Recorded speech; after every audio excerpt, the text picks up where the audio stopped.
So, this will be a reading of my article, Was Boris Johnson Sick in 2020? From Death's Door to Really Mild.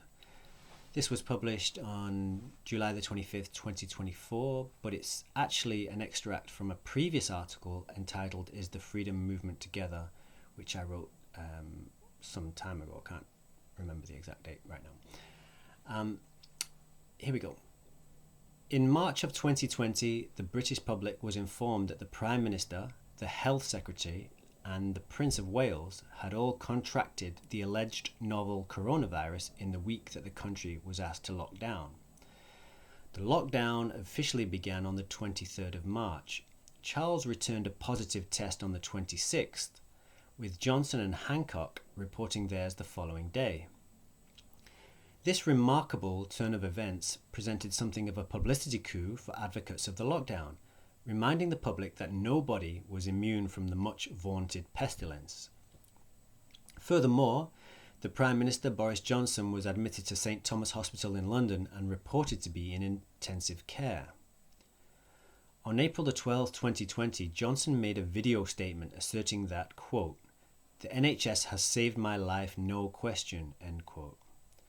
On May the 2nd, 2020, he told the Sun on Sunday newspaper that doctors had, quote, "prepared to announce his death as he battled coronavirus," end quote. This does not appear to have been true. As Johnson made this comment in the public domain, investigative journalist Marcus J. Ball was able to query it by Freedom of Information request. St Thomas Hospital confirmed that no preparations had been made to announce Johnson's death. After Johnson became aware of Ball's investigation and St Thomas Hospital's Freedom of Information response, he described his illness as, quote, "really mild," end quote, when talking to Esther McVeigh and Philip Davies of GB News in April 2022.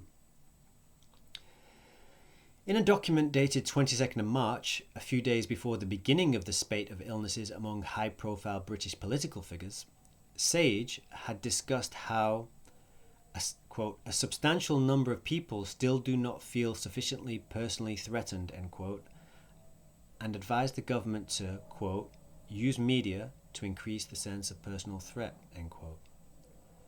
From this document alone, it is clear that the public were being monitored and that it is possible that there were plans to manipulate their responses. So that's it. That's a short one. If you go to the written article, you can actually watch Boris Johnson saying that his illness was really mild. And there's a few other links in there that may be of interest. Thank you for listening. Thank you to my paid subscribers. If you want to join them and you're able to do so, please do. Otherwise, if you could spare me a like or a share, that might help with the algorithms. And that's all. Thank you. Have a nice day. Take care.